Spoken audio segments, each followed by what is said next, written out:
안녕하세요 여러분. 오늘은 제가 대기업 과장을 그만두고 해외 취업을 하게 된 이야기를 해보려고 합니다. 저는 현재 중동에서 10년 동안 근무하고 있는데요. 처음에는 영어도 서툴고 해외 생활 경험도 없었던 제가 어떻게 해외 취업을 하고 경제적 자유를 향해 나아갈 수 있었는지 공유해 보겠습니다. 해외 취업을 고민할 때 가장 걱정되는 부분이 내 인생은 어떻게 될까 하는 것일 텐데요. 제가 그 부분에 대해서 많은 궁금증을 해결해 드릴 수 있을 것 같습니다. 저는 10년 전부터 해외 근무를 시작해서 현재는 서울의 건물주가 되었습니다. 세계 탑 기업에서 근무 경험을 바탕으로 해외 취업, 해외 생활에 대한 인사이트를 나눠드리고 있습니다. 저도 이력서를 넣기 전까지 막연한 동경만 있었지 구체적인 계획은 없었어요.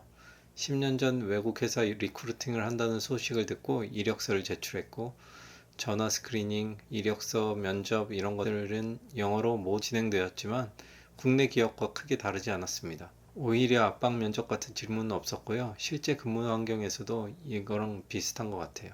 이럴 때에도 윽박 지르거나 개인을 코너로 모는 말은 하지 않고 어느 정도 선은 지켜줍니다. 막상 합격 통지를 받고 나니 고민이 좀 되더라고요. 그때 당시에는 대기업 맞벌이였거든요. 사실 둘이 합치면 연봉도 꽤 괜찮은 편이었고 둘 다 소비를 많이 하는 스타일도 아니어서 돈도 그럭저럭 모아 나가고 있었어요.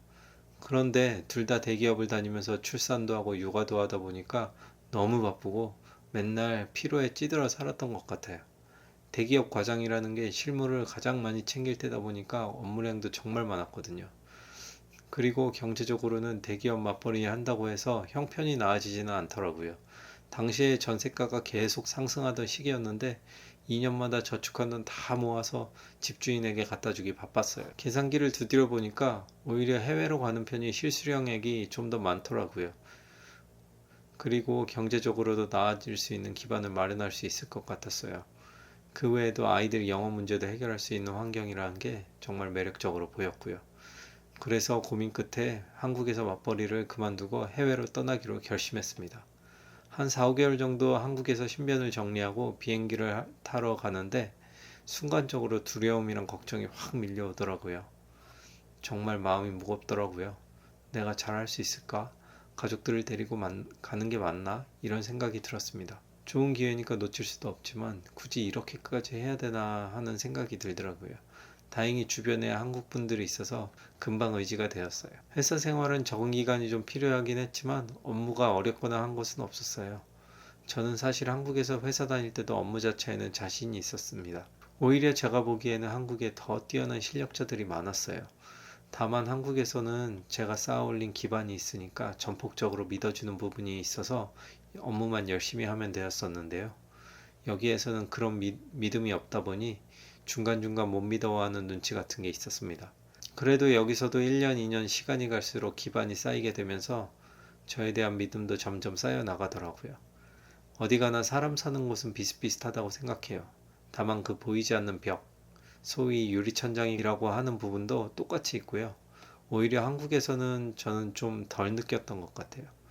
당연하겠지만 자국민의 경우, 그러니까 현지인의 경우와 영어가 어설픈 외국인과의 격차는 분명히 있는 것 같습니다.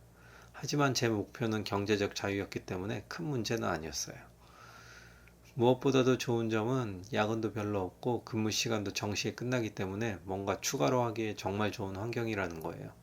대부분은 여가를 즐기고 가족과 시간을 보내기도 하지만 투자를 하기에도 정말 좋은 것 같아요. 공부할 시간도 충분하고 경제적으로도 여유가 생기니까 여러 가지로 투자를 많이 할 수 있어요. 아직은 경제적 목표를 완전히 달성하지는 못했지만 둘이서 맞벌이 할 때보다 훨씬 더 나은 성과를 만들어 나가고 있습니다. 오늘은 한국에서 대기업을 그만두고 해외로 올 때, 그리고 초반의 경험에 대해서 말씀드렸습니다. 다음에는 업무 중에 있었던 에피소드나 생활에 관한 내용들을 모아서 한번 이야기해 보도록 하겠습니다. 이렇게 저의 해외 취업과 생활 이야기를 들어주셔서 감사합니다. 여러분도 해외 취업에 도전해 보세요. 도움이 필요하시면 언제든지 댓글로 질문 남겨주세요. 감사합니다.